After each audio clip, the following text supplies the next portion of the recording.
You know that moment when everything finally just clicks, when you realize that the problem that you've had with someone wasn't what you thought it was at all. Maybe it's a simple conversation with your spouse about a decision that the two of you are going to make, and then suddenly it turns into an argument. But you probably aren't fighting about the decision. You're fighting because you have two different people that believe the other person should just get it. Sometimes the answer to the struggle isn't about trying harder. It's understanding that we're all wired differently. I'm Jill Pack, and this is the Seasons of Joy podcast. And today, in episode 175, we're talking about Gretchen Rubin's 4 tendencies. Now, I've spent years helping people navigate life's challenges, but I have had to learn these lessons in my own life first.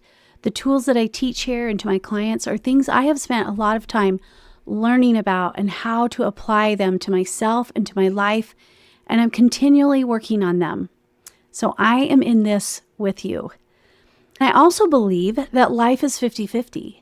Family life is beautifully hard. Career growth is challenging. And it's that contrast, that opposition, that friction that creates the growth that we're all searching for because we are wired to grow and to become. However, we're not meant to operate the same way. We can't expect the people we love to operate the exact same way that we do. So today, we're going to explore why strategies that work for your spouse might not work for you, why your teenager or young adult isn't being difficult, they're just being themselves, and why understanding these differences might be what's missing in that stuck relationship. Now, as we go through this, I want to invite you to think about one relationship, whether it's family or work, that just feels stuck right now. Just focus on that one, and let's see what shifts for you as we begin to explore and understand the different wiring at play. Thank you for being here, and let's dive in.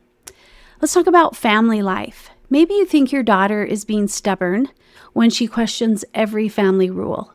Or your husband thinks you're being controlling when you want to create structure.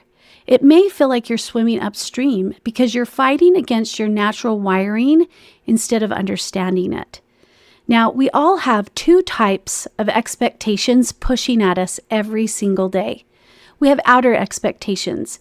This is what other people need from us: family responsibilities, work deadlines, social obligations.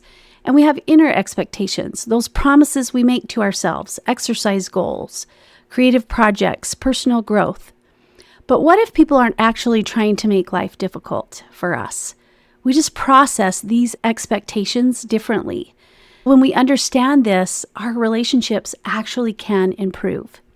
Think about New Year's resolutions. Do you naturally keep them? Do you research first? Do you need someone else that's counting on you, or do you want to do the opposite of what you should do? Your answer tells you how you're wired. There are 4 patterns, and they're what Gretchen Rubin calls the 4 tendencies. I'm going to explain each one briefly, and then we'll dive in a little deeper. First, we have upholders, and they say, I keep promises to others and myself. They're planners, they're rule followers, and they create systems and they stick to them. We have questioners. They say, I'll do it if it makes sense to me. They're researchers who need to know the why behind everything. Then there are obligers that say, I'm reliable for others, but terrible for myself. They're people pleasers who struggle to take care of themselves. And finally, rebels. They say, don't tell me what to do, but I might choose to. They seek freedom and they resist all expectations, even ones for themselves. There's no perfect tendency, however, because each tendency has gifts and challenges, and so the goal isn't to fix anyone or change anyone, it's to understand the wiring that we all have. Now, upholders. In family life, upholders are the natural organizers. They remember everyone's schedules, they keep traditions alive, they follow through consistently, and they expect others to do the same. The struggle for upholders is that they become the family's default organizer. Everyone leans on them to remember the details to keep things running. And then those same people feel smothered by all the systems and checklists. It can be lonely. You're doing what everyone else expects, and somehow you end up feeling like too much. An upholder parent might create a chore system with charts and rewards, and it works for one child, gets ignored by the other, and overwhelms the third entirely. Same system, 3 different responses. The upholder feels like a failure. At work, upholders excel in structured environments, but constant change throws them off. It can feel like they're being set up to fail. So if you're an upholder, I want you to pause and think about this for a minute. Are you managing your family, or are you serving them? Are you advancing in your career, or are you following someone else's plan? Now let's talk about questioners. In family life, questioners ask the questions everyone's thinking but not saying out loud. They make well-researched decisions, and they want to teach kids to think critically. Questioners don't mean to be difficult when they ask why for the 10th time. They genuinely need to understand the logic, the why. But to everyone else, it feels like they're never satisfied. Think about the questioner teenager or young adult who doesn't make their bed. They're probably thinking, no one even sees my room anyway. Yet, they're willing to do the dishes because they believe something like food safety matters. Their logic is consistent, it's just not what the parents expected. At work, questioners might get labeled not team players because they ask questions. They think they're helping, but leadership thinks they're being difficult. When questioners can find work that makes sense, they can actually become unstoppable. Yet when it feels arbitrary or random, it's hard for them to perform well. It can be easy for a questioner to feel like they're a bother. If you're a questioner, what if your questions are a gift? What if you can lead with curiosity instead of apologizing? Now let's look at obligers. In family life, obligers show up for everyone else, always. They're the glue. They sacrifice their own needs so naturally that everyone stops noticing. Obligers are strong until they're not. They handle everyone's needs beautifully, but their own goals, exercise plans, creative projects, career dreams, they struggle without that external accountability.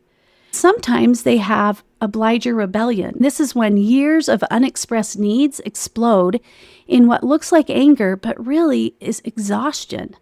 The family is shocked because the obliger never seemed to mind being busy. At work, obligers stay late. They take on extra projects. They make everyone's job easier. They're also the ones who train their replacements for promotions they might not ever ask for. They feel selfish advocating for themselves. So if you're an obliger, I want you to think about this. Taking care of yourself isn't selfish. It's sustainable. Your family and your workplace need you healthy and fulfilled, not martyred and resentful. And finally, rebels. In family life, rebels bring authenticity and independence. They adapt beautifully. They teach everyone the value of choice and personal agency. Rebels don't wake up thinking, how can I make everyone's day difficult? They wake up thinking, how can I be true to myself today?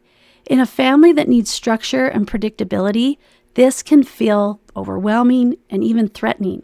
When families try to control rebels with consequences, it often backfires because the rebel will just calculate if the consequence is worth their autonomy. They're not being defiant. They're being logical within their own value system. At work, rebels see what everyone else misses. They question systems that aren't working. They bring fresh perspectives. But put a rebel in a micromanaged environment, they slowly die inside or they just give up. They need freedom to do their best work. Rebels can even rebel against their own goals if they start feeling like shoulds. They'll sabotage their own success to maintain their sense of choice. If you love a rebel in your family or at work, what if you gave them choice within structure instead of rules without flexibility? So what does it look like when everyone has different wiring? Let's look at some examples. First, here's a family life example. Upholder dad checking his watch, stressed about being late. Questioner daughter asking why we have to go to this gathering.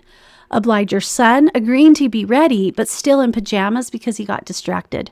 Rebel mom suddenly feels trapped by a commitment she made in a different mood. By 10 a.m., everyone's feeling frustrated. The upholder feels disrespected. The questioner feels dismissed. The obliger feels rushed. The rebel feels controlled. Same situation, 4 different experiences. This pattern repeats in families everywhere. Upholder parent plus a rebel teenager or young adult, is a classic rules versus freedom battle. The upholder creates structure for everyone's benefit, but the rebel experiences it as an imprisonment. Neither is wrong, they're just wired differently. A questioner spouse plus an obliger spouse, one needs to understand the why behind every decision. The other just wants to move forward. One feels rushed into bad choices. The other feels like their input doesn't even matter. It isn't about character flaws. It's different operating systems trying to run the same program. The old way was to parent how we want to be parented, or maybe the opposite of how we were parented. But what if we could just parent to how our child is wired? Upholder children need clear, consistent systems. Questioner children need logic behind the rules. Obliger children need external accountability for personal goals. Rebel children need choice and identity-based motivation. I want to invite you to pause here. Is there one family conflict that keeps repeating? And what if the solution, again, isn't about trying harder? What if it's about understanding the different wiring systems at play? Let's look at work life for a minute. You've probably heard the career advice, just network more. For obligers, this works. It's an external expectation from a career counselor or a boss, but for the questioners, it feels manipulative. For rebels, maybe fake, and upholders need to know exactly how to network, with what goals, following what system. Or how about follow your passion? Rebels light up at this because it's about identity, but questioners need way more information first. Obligers worry about letting people down. Upholders want to see the structured path before they make a move. The advice isn't wrong. It's just incomplete. We need career strategies that match how we're wired. Upholders do well with clear advancement paths. They struggle when priorities keep shifting or when no one's defined what success actually looks like. Questioners thrive when they understand the mission and they see how their work matters. They struggle with arbitrary rules or bosses who say, "because I said so." Obligers succeed when they have external accountability through a mentor, a coach, a colleague who checks in on their career goals. They struggle with advocating for themselves. Rebels flourish with autonomy and variety. Even when they respect their manager, they struggle being micromanaged. So what if you stop trying to fit into someone else's career strategy? What if you built one that actually matches how you naturally work? Before we talk about how we make our different wiring work together, I want to invite you again to pause, take a breath, and think about that one relationship that feels stuck. What if the person isn't trying to be difficult? What if they're just wired differently? The goal is not to turn your rebel teenager or young adult into an upholder or your questioner spouse into an obliger. The goal is to create space for everyone's wiring to contribute. As an obliger, I have to pay attention when I'm struggling with setting limits or telling people no, because I know that this is a sign that I might be sacrificing my own needs. I also know for myself that accountability is an important strategy for me when I want to create a new habit. Here are some helpful shifts that can help you as you interact with people that are wired differently than you. With upholders, appreciate their organization instead of calling them controlling. With questioners, give them the information they need instead of asking them to just trust. With obligers, create external accountability for their personal growth. And with rebels, offer choice within structure instead of rules without flexibility. In your family and work life, I encourage you to build on these 4 pillars. Self-awareness. Understand your tendency and how it affects your relationships and how you do at work. Self-acceptance. Stop fighting against your natural wiring. Learn more about it. Accept what it is and play to your strengths. Self-compassion. Be gentle. When your approach differs from others, it doesn't necessarily mean that you're wrong. It just means you do it differently. So be kind to yourself. Give yourself some grace and compassion. And finally, self-trust. Believe your way of working does have value. As Gretchen Rubin says, when we understand ourselves and how our tendencies shapes our perspective on the world, we can adapt our circumstances to suit our own nature.